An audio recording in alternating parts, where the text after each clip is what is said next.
Hey there again. Small towns. They're normally just fine with staying under the national radar.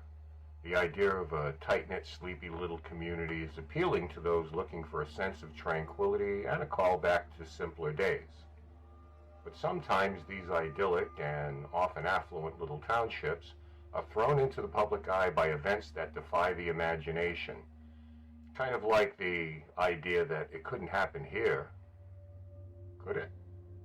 Our next story deals with just such a community and a bizarre incident that took place 45 years ago that still baffles local residents, the witnesses, and the investigators that took it upon themselves to try to make sense of it all.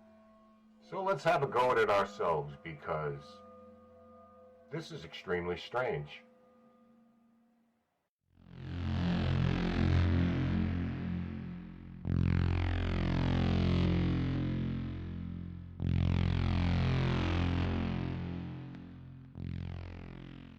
On April 21st, 1977, 17-year-old Bill Bartlett and two friends, Mike Mazzocco and Andy Brody, were traveling in Bartlett's Volkswagen on Farm Street in Dover, Massachusetts around 10 p.m.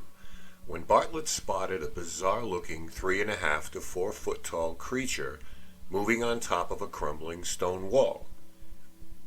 Bartlett described it as having glowing orange eyes and an egg-shaped head with a distended stomach. The head had no mouth, ears, or nose.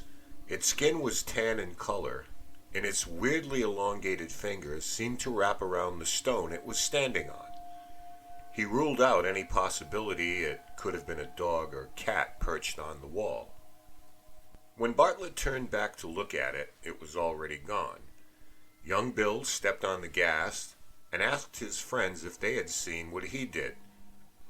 As neither had, they attempted to get Bill to go back, which at first he refused to do.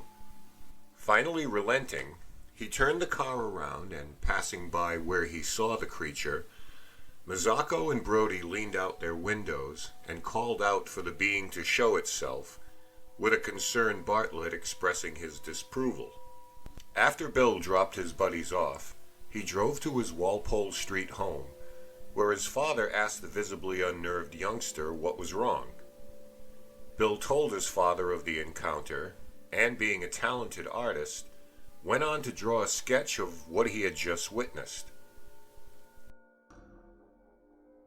The following day, he told his friend Will Tainter of what he had seen the night before.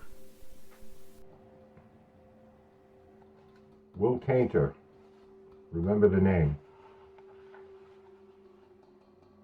2 hours after Bartlett's sighting, 15-year-old John Baxter was walking home from his girlfriend Kathy Cronin's house near a creek in a wooded area on Miller Hill Road. When about a mile into his journey, he saw a smallish-looking figure advancing toward him. Assuming it might be a short-statured friend of his, he called out, "MG, is that you?" but got no response. He estimated the figure got within 15 feet of him before both stopped to size each other up. He asked for whoever it was to identify themselves, and with that, the shadowy figure quickly moved off to the left, scurrying down into a gully and up the other side before stopping at the top of the bank. Baxter followed the creature's path down into the gully, where he got a good look at it on the other side. It was perched beside a tree with its feet wrapped around a rock and its long fingers around a tree. The head was figure-8 shaped with 2 dark eyes and a body resembling that of a monkey. A growingly fearful Baxter carefully walked backwards up the bank, never losing sight of the creature, before running down the road that eventually led onto the intersection of Farm Street, where a passing couple, seeing the obviously shaken teenager, picked him up and took him to his home. The following evening at midnight, 15-year-old Abby Brabham was a passenger in her boyfriend Will Tainter's car when she spotted a similar-looking being in the car's headlights sitting upright on the left side of Springdale Avenue. She described it as being crouched on all fours, facing the vehicle, with a spindly body and a large oblong-shaped head without a nose, ears, or mouth. Just as in Bartlett and Baxter's descriptions, Brabham said the creature was hairless and its skin a beige or tan color. The only discrepancy was Brabham claiming it had glowing green eyes, while Bartlett said they were orange. Will Tainter claimed to have only caught a fleeting glimpse of the figure, but confirmed to Abby actually seeing the large head and tan body. He didn't venture a guess as to what it was, but was certain it was not a dog or any easily recognizable animal. With his girlfriend urging him to drive faster to flee the scene, suddenly Tainter recalled his friend Bill Bartlett's story from the previous evening. He had not told Abby anything about it prior to this incident. Shrewdly, he began to ask her to describe what she had seen, all the while deliberately asking questions he knew would not coincide with what Bartlett said, to test both stories against each other. Abby passed with flying colors.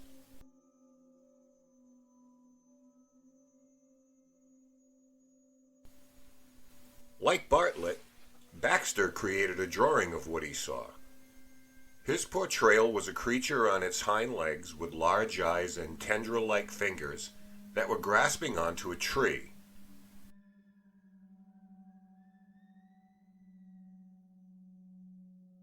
Bartlett's also showed articulating fingers wrapped around rocks of the wall.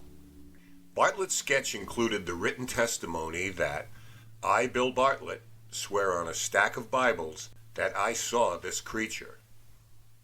When he learned others had also seen the same being, Bartlett made copies of his sketch and distributed them, hoping others might come forward with their own experiences.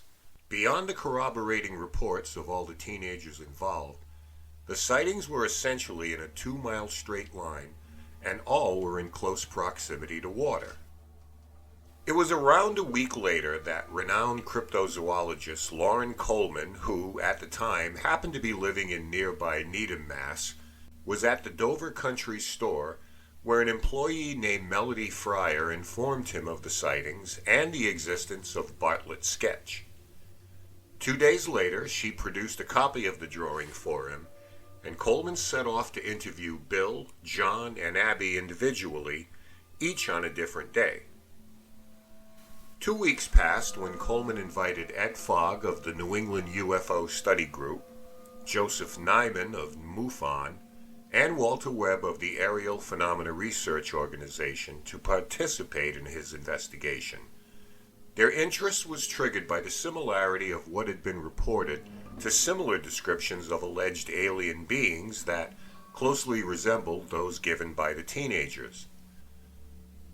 By the following month, a few local papers ran stories about the sightings, and by May, the Boston Herald and the Boston Globe ran their own stories about what had now been labeled the Dover Demon.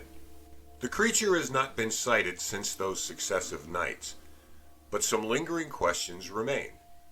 Was this a hoax perpetrated by some kids who collectively concocted this weird story? Were they punked by a local prankster? Did they perhaps encounter a spiritual being or an extraterrestrial entity? Or was this a simple misidentification of a known or unknown animal? Let's break that all down. First, the character of the kids involved at face value seems to fall into the category of trustworthy. Walter Webb of APRO claimed that as far as they were able to determine, none of them were drinking or partaking of drugs at the time of their encounters, and none went to the newspapers or the police to make their claims public. The details of the encounters were the result of information leaks. Their parents, high school principal, teachers, and other adults in Dover vouched for their character and otherwise believed if they saw something they were telling the truth. As a matter of fact, none of them ever profited from their experiences. Former police chief Carl Sheridan claims the whole incident had haunted him for years after it happened, but also claims he knew all the kids involved and called them, quote, good kids and pretty reliable, and says he still got calls about the incidents 30 years afterward. It was also deemed unlikely that any or all of them were victims of a prank, as Their descriptions of the creature's movements couldn't be created by anything resembling the simple means of a costume perpetrator. There are also reports of something weird being seen years earlier by students at Dover Sherborne High School. One of them, Mark Sennett, told Boston.com in 2006 that he and some friends may have seen something similar on Springfield Avenue in 1972. This is the same street where Abby and Will had their own encounter. Sennett can't be certain, but he claims they thought they might have seen a small figure moving deep in the woods in their headlights at the edge of Channing Pond, but that it also easily could have been an animal.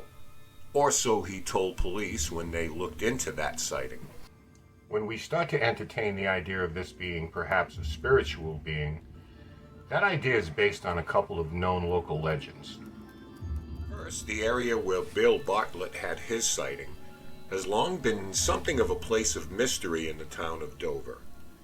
In his 1914 history of the town titled Dover Farms, author Frank Smith wrote, "In early times this road went around by the picturesque Polka Rock on the farm of George Battelle, which was called for a man by that name, of whom it is remembered, that amid the superstitions of the age, he thought he saw his satanic majesty as he was riding on horseback by this secluded spot, his satanic majesty being Satan himself." Lauren Coleman agrees that those legends that now include the Dover Demon suggest something quite unusual seems to be attracted to this particular area of town. I think it certainly says something. It's almost as if there are certain areas that collect sightings, almost in a magnetic way, and that Polka Stone might actually have been called a Puka Stone, after the fairy folk of Celtic folklore. Now, a puka can be a lot of things. They have ears, a tail, and dark fur.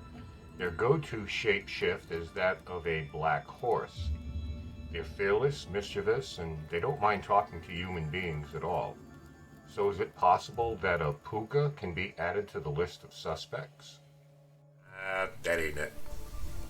Coleman went on to say, "The location has long been looked upon as one in which treasures are hid, but why anyone should go so far inland to hide treasures has never been told.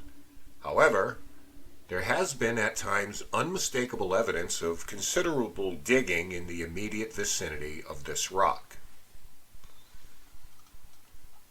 And that may very well be due to a couple of local prospectors deciding to take the legends very seriously and do some digging of their own, Oak Island style.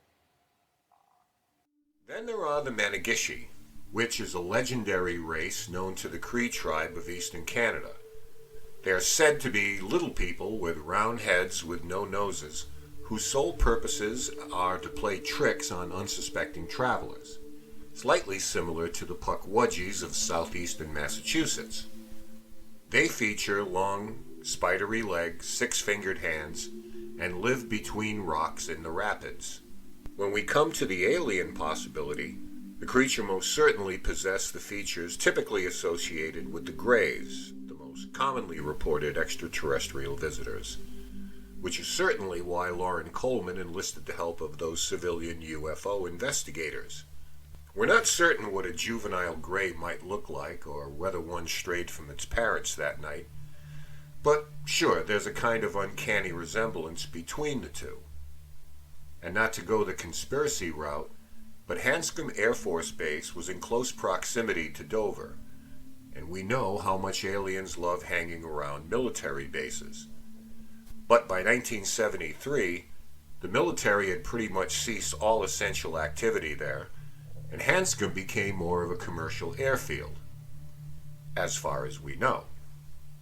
There was also, according to Lauren Coleman, a very odd encounter with what we commonly refer to as the Men in Black in Dover 2 months to the day after the sighting. He claimed that two men wearing black leather jackets with white motorcycle helmets showed up at the Dover house, which at the time was a group home for emotionally disturbed boys. A woman they met there was told not to discuss the Dover demon with anyone, but gave them Coleman's address. He claims he was never paid a visit by these strange visitors, who the woman had further described as standing perfectly straight and erect, with their arms down by their sides, speaking in monotone voices. They initially announced themselves to be investigators with National Geographic. If that sounds crazy, turns out that Coleman had a friend living in Ohio who, after a bizarre sighting there 3 years prior to the one in Dover, told him of two men fitting the exact physical and behavioral description given by the woman at the group home, who were demanding that witnesses to that event say nothing of it. They also identified themselves as being with National Geographic. Bottom line is, we're not ruling out a stray alien, because when the men in black come calling, there usually is a whole lot of weird going on. The misidentified animal theory seems to surround two in particular: horse foals and moose calves, to be precise.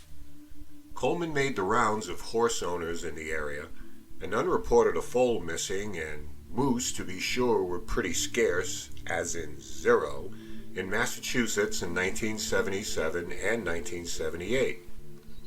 Even a year-old moose would weigh in excess of 600 pounds, and as Coleman says, bigger than the Volkswagen Bartlett was driving that night.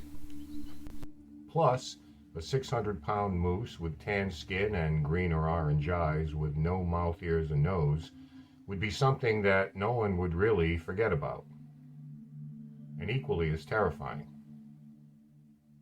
The other possibility would be the misidentification of a young bear cub, something that has plagued Bigfoot observers for decades. While it's unlikely that a cub would stray very far from its den or its mother, especially at night, bears are known to wander into residential areas now and then, particularly in the spring and summer months, foraging for food with occasional trash can diving and picnic basket raids. The typical coloring of the black bear native to the Northeast doesn't fit that described by the teenagers, but bears are known to travel both bipedally on occasion, as well as on all fours. But seeing a bear wandering the streets of Dover would be a cool story in itself, without creating anything even more captivating than that. Now, some 45 years have passed, and Bill Bartlett is now an accomplished painter whose work has been displayed on the East and West Coasts. But he hasn't recanted a single word of his encounter. But the story still follows him even as a husband and father. He told Boston.com in 2006, "In a lot of ways, it's kind of embarrassing to me. I definitely saw something. It was definitely weird. I didn't make it up. Sometimes I wish I had." He went on to say, "It was my 15 minutes of fame without wanting it. It was a little embarrassing. It still is." Sadly, Abby Brabham passed away of lung cancer at the age of 56. She was a beloved figure as Miss Abby, the lunch lady at the Turnbridge School for some 30 years, and her own story was that of a generous and courageous woman who, despite her own struggles in life, was always in service of others. And like the others, with the exception of a rare Bill Bartlett interview, there is literally nothing to be found of them recounting their stories, even though a myriad of TV and documentary appearances awaited them, even decades after the incident. Loren Coleman has deemed this a very credible case, with over 25 hours of interviews with witnesses who he believes are telling the truth. And there is nothing in his own case files that really resembles what happened to Dover on this night in 1977, making this case very unique in its own right. Now, skeptics claim that this was just a hoax that got out of hand, but to completely dismiss eyewitness testimony does a disservice to the realm of discovery. Kids making up a story is nothing new, but to just dismiss first-hand eyewitness accounts and going, well, that's that. That can be a little lazy and myopic sometimes. Healthy skepticism is a great thing in the paranormal, unless it's based on perceived knowledge. Here's what I mean. Let's say person A knows person B. Person B knows person C. Therefore, person A assumes they know person C. But two things are possible here. The first two can be true, while the third can also be true if it lacks provable evidence to the contrary. Basically, if person A never met person C to establish if they knew them or not, it's easy for them to make an assumption based only on what they think is true, as opposed to what they know is true. Essentially, it's easy to draw a conclusion from 2,000 miles away without taking into consideration things like the character of the witness, the layout of the location, or the immediate mental state of the witnesses right after the incident. Ergo, it's just kids making up a story because that's their reality. If someone tells you 3 stories and the first 2 are lies, does that automatically mean that the third is a lie? See what I mean? As I always like to point out here, you don't need me to influence you to make up your own mind. But I do believe these kids saw something very strange and unusual that night. And while the Dover demon has never reappeared to the citizens of Dover since that night, it seems to have achieved a lasting presence there.